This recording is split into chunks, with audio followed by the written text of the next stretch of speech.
Alright, all operators on countdown 1.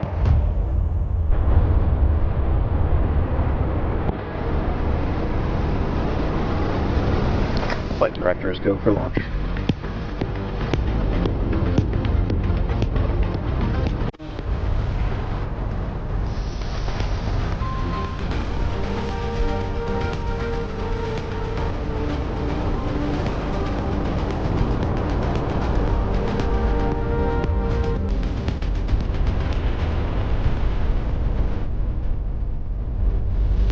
Separation.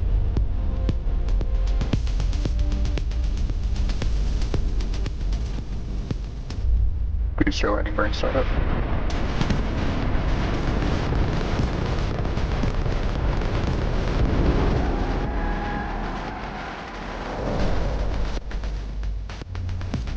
Starship is transformed.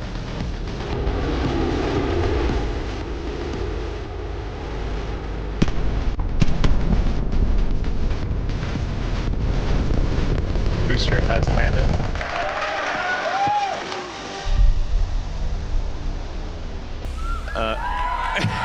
Yeah. There you go. All right. The gateway to Mars. So here we are.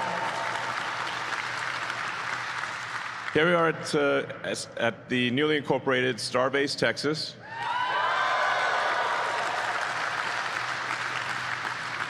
This is the first new city made in America in, I think, quite a few decades. At least that's what I'm told. And very cool name. And it's named that because it is where we're going to develop the technology necessary to take humanity and civilization and life as we know it to another planet for the first time in the 4.5 billion year history of Earth.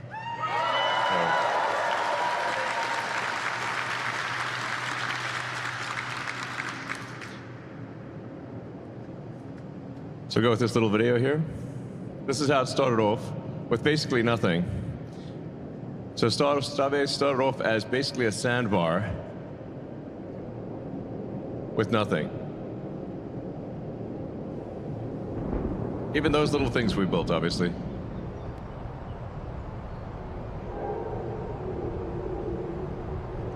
That's the original sort of Mad Max rocket.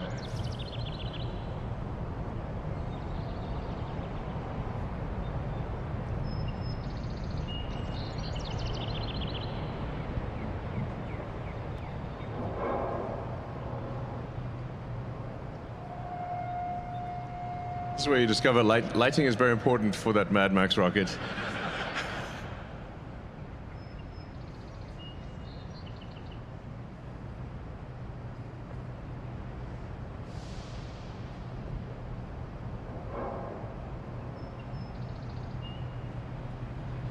So yeah, not that long ago, there was basically nothing here.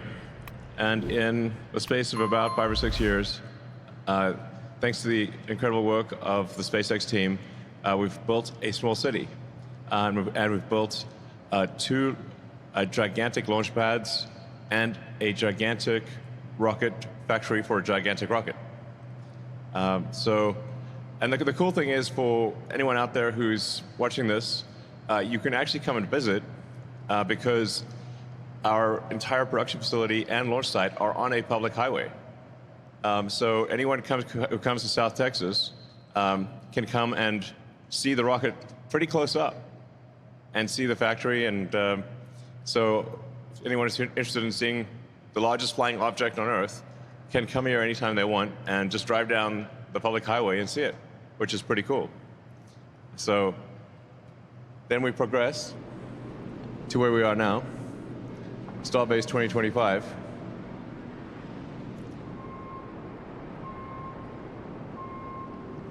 So we're now at the point where we can produce a ship roughly every 2 or 3 weeks. Now, we don't always produce a ship every 2 or 3 weeks because we are making design upgrades. But ultimately, we're aiming for the ability to produce 1,000 ships a year, so 3 ships a day.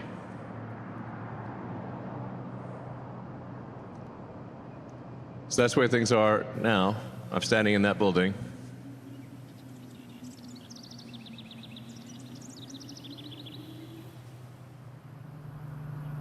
That's our hovercraft.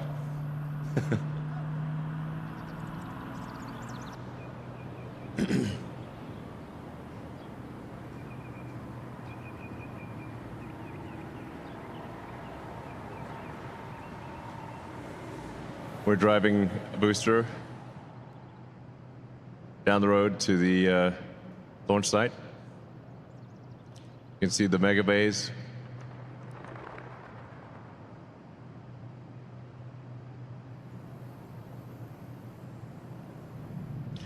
And as I said, what's cool, the cool thing for those out there watching this video is that you can actually just literally come here, drive down the road and see it, which is the first time in history that that's been possible. So all this cool stuff, that road on the left there, that highway is public, and you can just come here and see it, which I recommend doing. I think it's very inspiring to see. So that's our Gigabay. So we're expanding integration to produce 1,000 Starships per year. Well, yeah, that hasn't been built yet, but we're building it. That is a truly enormous structure. This will be that'll be one of the biggest structures, I think by some measures, the biggest structure in the world. And it's designed for 1,000 Starships a year. We're also building a Gigabay in Florida, so we'll have 2 facilities, one in Texas and one in Florida. It's actually difficult to gauge the size of these buildings because you need a kind of human for scale. When you see how tiny a human is next to that building, you realize just how enormous it is. So when we look at our build comparison, vehicles per year, so you look at Boeing and Airbus making airplanes, Starship will be making, at some point, probably as many Starships for Mars as Boeing and Airbus make commercial airplanes. So this is really at a scale, enormous scale. And each Starship will have a capability. Each Starship is bigger than a 747 or an A380. Like, it's truly enormous. And then in terms of Starlink satellites, the version 3 satellites, making on the order of 5,000 a year, maybe at some point closer to 10,000 a year.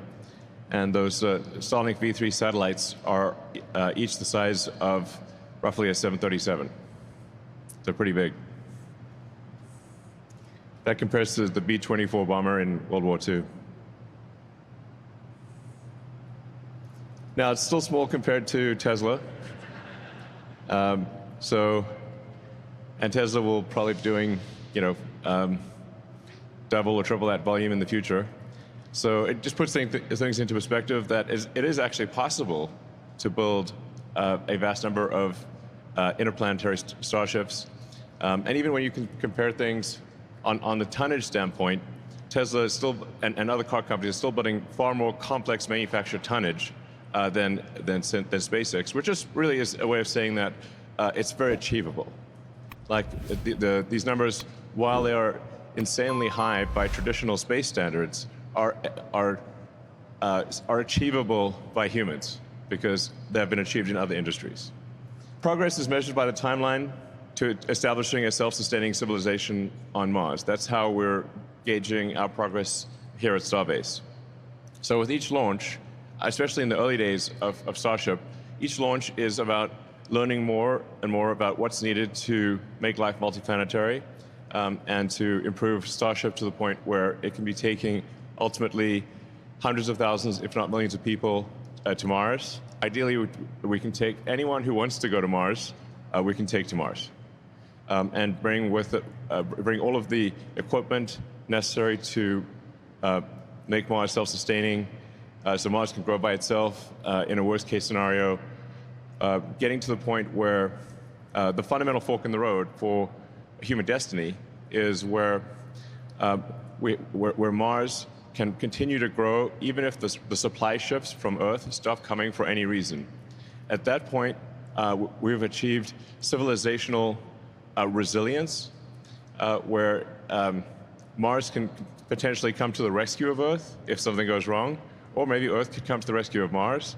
But having two planets that are both self-sustaining and strong, I think is going to be incredibly important for the long-term survival of civilization. So, I think any given civilization is likely to last maybe, I don't know, 10 times longer, maybe much longer, if it is a multi-planet civilization than if it is a single-planet civilization, because there's always some chance that, us humans could do something crazy like World War III. Hopefully not, but it's possible, or that there could be some natural event like meteors or supervolcanoes or something that we don't expect, and then if we only have one planet, then that could be curtains. But if we've got two planets, we keep going, and then we go beyond Mars ultimately to maybe the asteroid belt, the moons of Jupiter, and beyond, and ultimately to other star systems, and we can be out there among the stars, making science fiction no longer fiction. So in order to achieve this goal, we have to make rapidly reusable rockets, so that the cost per flight, the cost per ton to Mars, is as low as possible. That's essential. So for that, rapidly reusable rockets, I said, it's actually 4 R's. It's like a pirate. RRR. It's like rapidly reusable, reliable rockets is the key. RRR. Now congrats to the SpaceX team on making incredible progress on catching a giant rocket.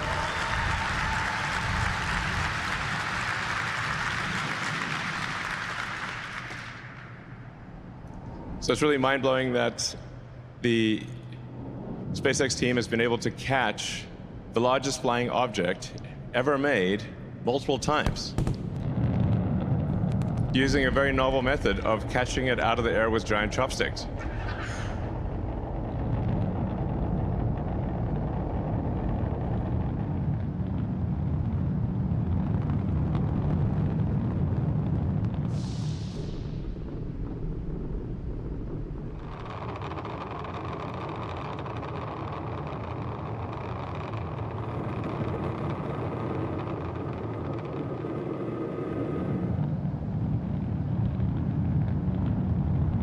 I mean, have you ever seen that before?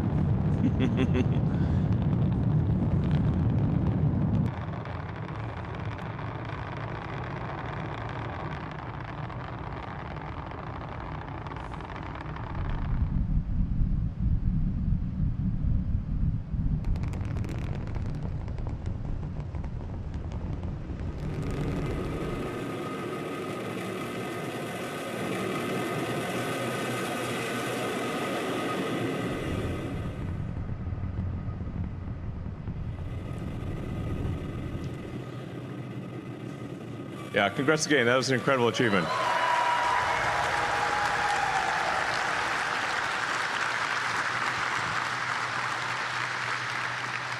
So the reason we are catching it in this way, which has never been done before, is in order to achieve the rapidly reusable portion of in order to make the rocket rapidly reusable. So if the super heavy booster, which is gigantic, it's like 30 feet in diameter.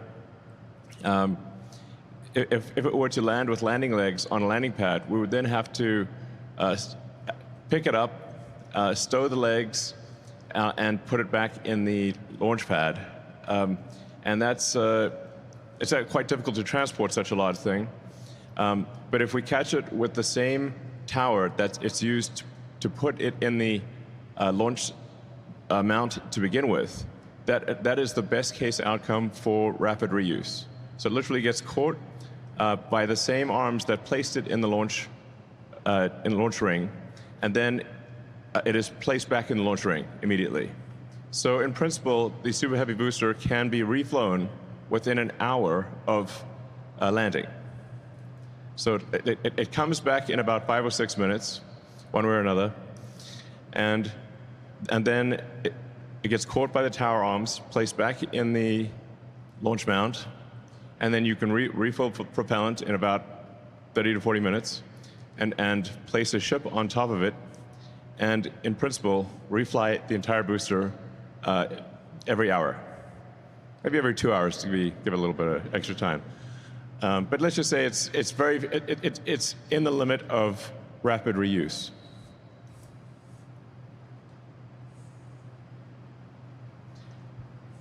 And then the next thing we need to do is catch the ship too. So we haven't done this yet, but we will.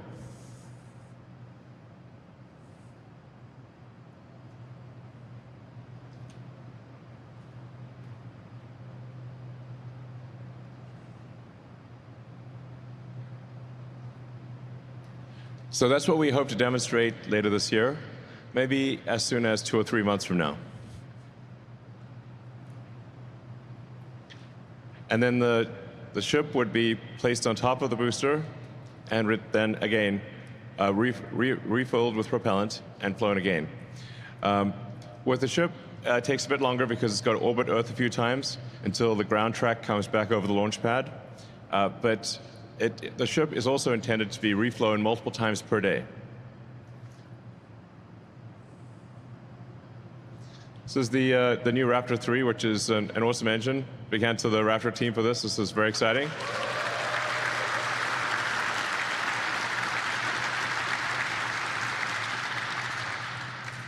So Raptor 3 is designed to require no base heat shield, saving a lot of mass on the bottom and actually improving reliability so that if there is, for example, a small fuel leak from the Raptor engine, it will simply leak into the existing flaming plasma and not really matter. Whereas a fuel leak, when the engines are contained in a box, is a very scary thing indeed. So this is a Raptor 3. It'll take it probably a few kicks at the can, but it is a massive increase in payload capability, in engine efficiency, and in reliability. So this is really a revolutionary engine. Raptor 3 is really, I'd say, kind of alien technology rocket engine.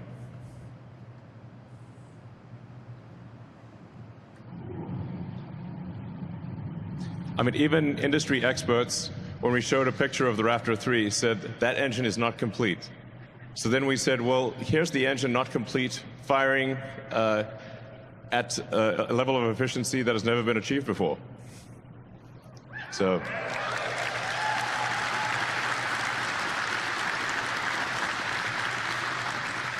I mean, that is one clean engine.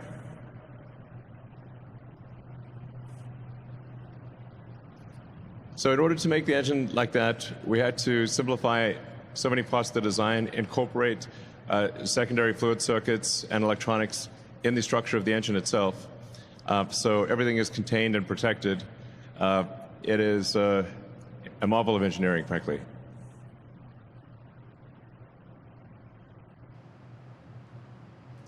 Then one of the other technologies that's key for Mars is doing orbital propellant transfer. So you can think of this like similar to aerial refueling for airplanes, but in this case it's orbital refilling of rockets, which has never been done before. But it is, technically feasible. I always feel like these things are a little NSFW, sort of. Listen, you got to transfer fluid somehow. This has got to be done. So the two starships would get together, and one starship would transfer fuel and oxygen. And actually, most of the mass is oxygen. It's almost 80% oxygen that gets transferred, a little over 20% fuel. And so once you send a starship to orbit with that's full of payload, and then you send a bunch of other starships up, and you would refill the propellant on that starship. And once the propellant tanks are mostly full, then you can depart for Mars or the Moon, or yeah. So this is an important technology which we should hopefully demonstrate next year. Yeah.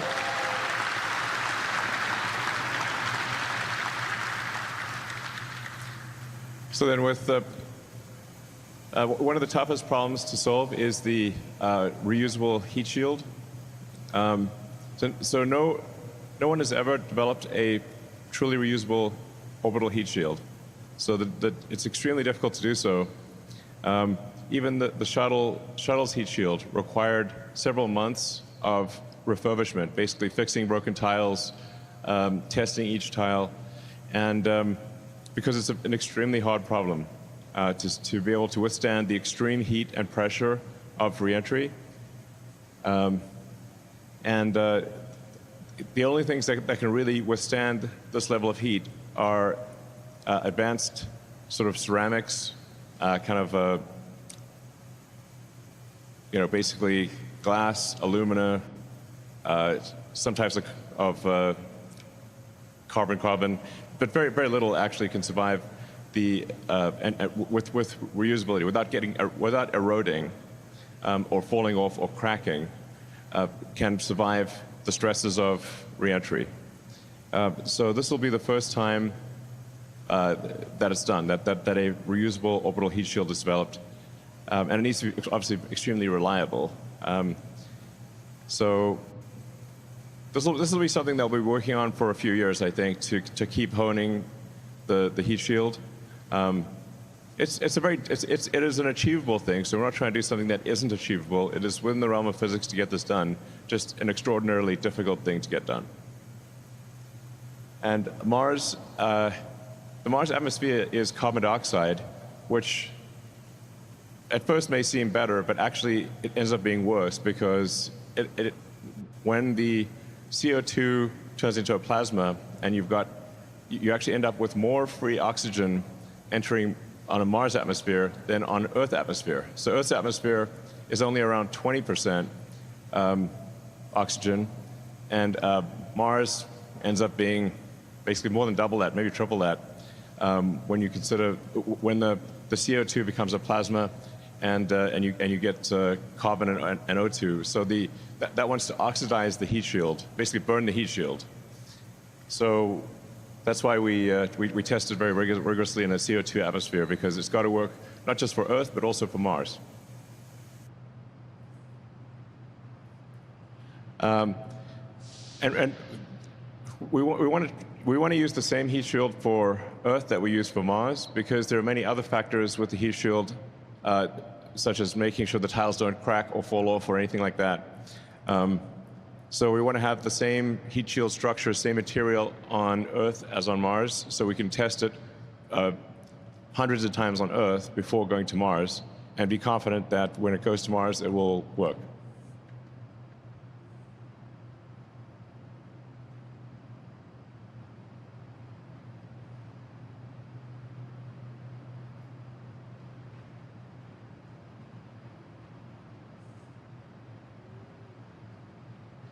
So we're developing some next-generation starships, which have a number of improvements versus our current gen.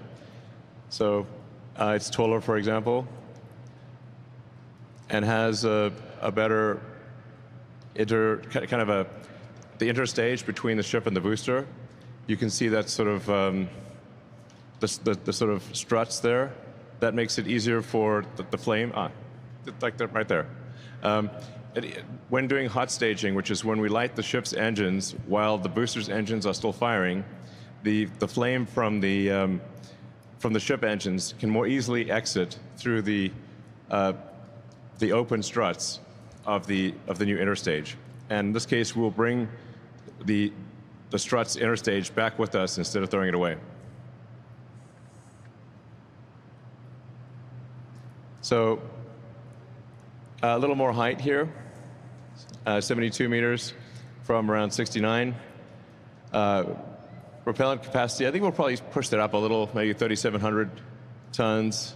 Long term, my guess is we're maybe around 4,000 tons. And about just over 8, 8,000, probably like 8,300. This will keep getting up. My guess is ultimately we're 4,000 tons here, close to 10,000 tons of thrust. But this is kind of the next level, or the next version of the Super Heavy. So the booster will look a little naked on the bottom because the Raptor 3 engines don't require a heat shield. So it looks like there's kind of parts missing, but that's just because the Raptor heat shield does not. The Raptor 3 does not need a heat shield. So it's just standing there in a bathed in flaming plasma.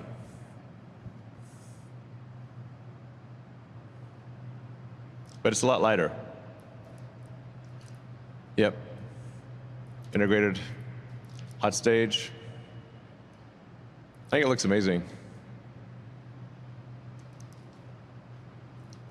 And then the ship's a little longer, a little more capable. Moving to 1,550 tons of propellant capacity. And my guess is this probably ends up 20% more than this long term. Yeah, you can see the heat shield is sleeker, so much smoother boundaries. As the boundary of the heat shield going to the leeward side is very smooth. No more jagged tiles. I think it looks very sleek.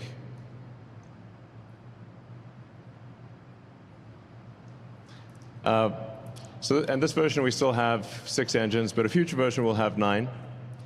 But with the Raptor 3 again, we have improved reduced mass, higher specific impulse. This is the Starship version 3 is really the version that is, I think, achieves all of the key elements. I mean, generally with any new technology, it takes three major iterations of any any new technology to have it really work well. And this, with Raptor 3 and Starship and Booster version 3, it should be able to achieve all of the things that I just mentioned, which is a rapidly reusable, reliable rocket with orbital refilling. Basically, all of the ingredients necessary to make life multiplanetary will be achieved with version 3 of Starship, which we're aiming to launch for the first time at the end of this year.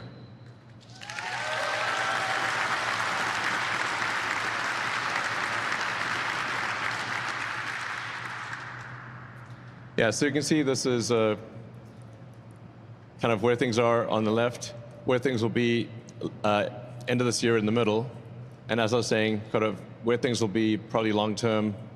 Yeah, 142 meters. So, but the one in the middle will be fully capable of doing Mars, and thereafter it'll be a lot of performance improvements, and as has been the case with Falcon 9, we always end up making the rocket longer and increasing payload. So that's the game plan. Pretty straightforward.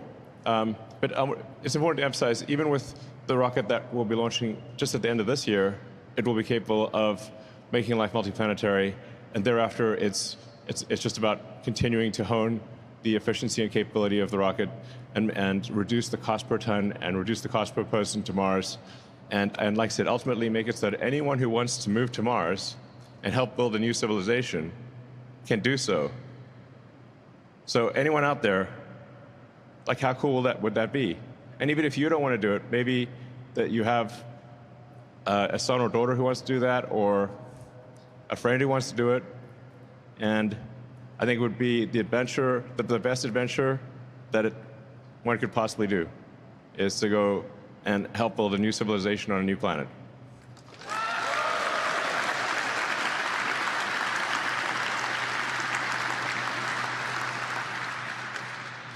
So yeah, ultimately we'll have 42 engines, which it was inevitable. As the prophecy foretold, by the great prophet Douglas Adams in his, book, The Hitchhiker's Guide to the Galaxy. The answer to the meaning of life is 42. And so inevitably, the Starship stack will have 42 engines.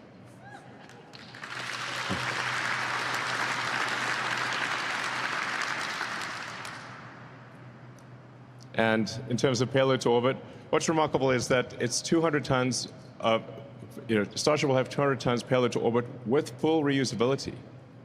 So this is twice the capability of the Saturn V moon rocket. The Saturn V moon rocket was fully expendable. Starship is fully reusable, but will have twice the payload to orbit of the next biggest rocket that made it to orbit, which is the Saturn V. In fact, without reusability, Starship would have about 400 tons of payload to orbit. So this is a very big rocket, is what I'm saying. So, but you need a big rocket, to make life multiplanetary. And then along the way, we could do very cool things like have a moon base, like Moonbase Alpha. I think long ago there was a TV show about Moonbase Alpha. You couldn't think about the physics of that too much because apparently like the moon base was like drifting away from Earth. But anyway, we should have a Moonbase Alpha, which is the next step after the Apollo program would be to have a base on the moon. So you could have a gigantic science station doing research about the nature of the universe on the moon. Would be very cool. So in terms of when can you go to Mars? So you can go to Mars every 2 years or every 26 months. So the next Mars opportunity is at the end of next year in about 18 months. So November, December is the next Mars opportunity. So we'll try to make that opportunity if we get lucky. I think we'll probably have a 50-50 chance right now because we've got to figure out orbital refilling in order to have enough capability to go to Mars. But if we achieve orbital refilling in time, then we will launch the first uncrewed Starship to Mars at the end of next year. So.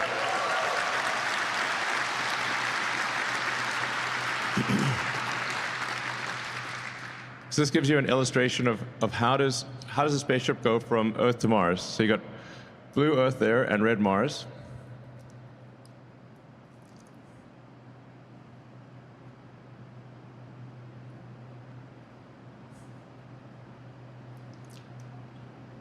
And I mean, the actual distance traveled on the Ark is close to like 1,000 times further than the moon. So you can't just go straight to Mars. You have to create this elliptical orbit with Earth at one point and Mars at the other side, at the far end of the ellipse, and then time the where you are in that ellipse to intersect with Mars. And this is the orbital transfer, how you do orbital transfer from Earth to Mars. And if you look on your Starlink Wi-Fi router, you'll see this image. Because the Starlink Wi-Fi is Starlink Internet is what's being used to pay for humanity getting to Mars. So I'd just like to thank everyone out there who's bought Starlink, because you're helping secure the future of civilization and helping make life multiplanetary and helping make humanity a space-faring civilization. Thank you.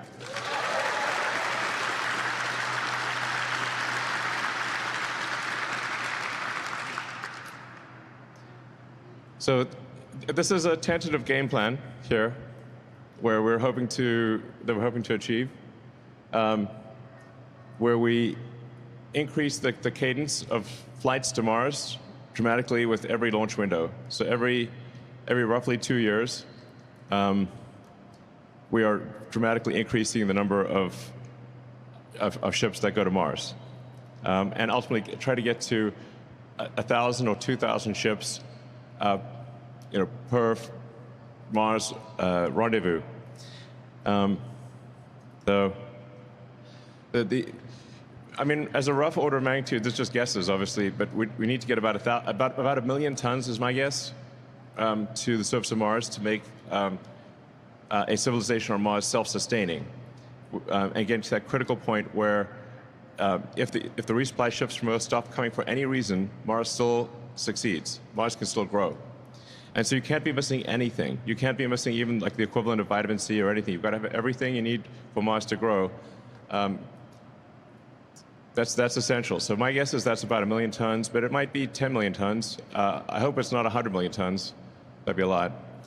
But we want to try to get to that point and secure the future of civilization as quickly as possible. So we're looking at different locations. The lead candidate right now is the Arcadia region. So now Mars has a lot of real estate, but when you combine all of the factors and say, okay, we can't be too close to the poles, we need to be near ice to get water, and can't be too mountainous for the rockets, then it narrows down to a smaller region. So Arcadia is it's one of my daughter's name is Arcadia, actually, and is one of the options. So we got the first Starships on Mars, gather critical data. So the first flights there we'll send with the Optimus robot, so we can go out there and explore and kind of prepare the way for humans. And that'll be a very cool image if we're able to achieve it by launching end of next year. It would actually technically arrive in 2027, but that would be an epic picture to see Optimus walking around on the surface of Mars. And then with the launching 2 years later, we'd be sending humans. Assuming the first missions are successful and they land successfully, we'd send humans on the next mission, and we'd really start building the infrastructure for Mars. So anyway, maybe just to be safe, we might just do two landing episodes with the Optimus and do the third one with humans. We'll see. So that classic picture of the workers on the Empire State.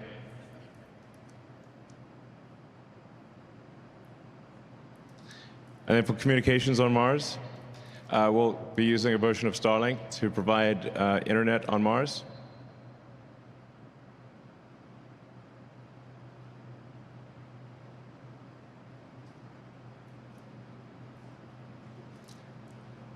Yeah, so the speed of light, even at moving at the speed of light, your best case scenario is, I guess, running around 3.5 minutes to Mars, and then worst case is 22 minutes or more because Mars is on the other side of the sun from Earth. So anyway, it's quite challenging to do high bandwidth communications with Mars, but Starlink will achieve that. Yeah, and then we'll have the first humans lay the groundwork for permanent presence on the surface. And yeah, the goal, like I said, will be to make Mars self-sustaining as quickly as possible.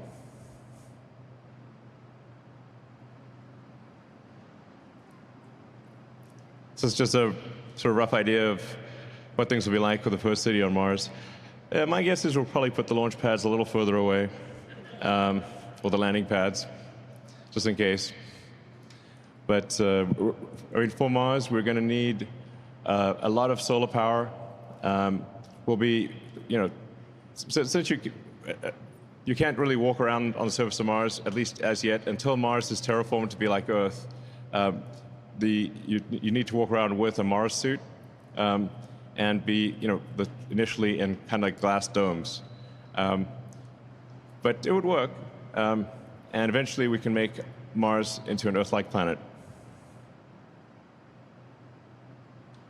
And we want to get to the point where we're transferring over 1 million tons at every Mars transfer window. And then that's like a serious civilization. A megaton per transfer window.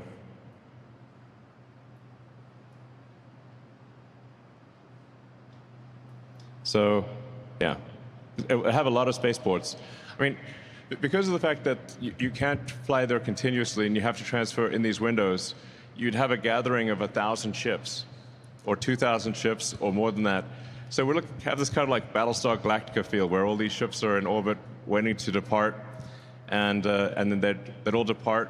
I look at, I think, an amazing image of all these ships departing at once. And then you're going to need, obviously, a lot of launch pads, a lot of landing pads on Mars. Or you'll need to move the ships off the landing pad pretty fast. So if you got I don't know, a few thousand ships inbound, probably need at least a few hundred pads, landing pads. And anyway, we'll solve that problem later. So yeah, anyway, this is like an incredible thing to have, like this amazing city on Mars, the first city on another planet, and a new world. And it's also an opportunity to, I think, for the Martians to rethink how they want civilization to be. So you can maybe rethink, like, what kind of form of government do you want? What new rules do you want to have? There's a lot of freedom and opportunity in Mars to do a recompile on civilization, which will be up to the Martians. So, all right, let's get it done.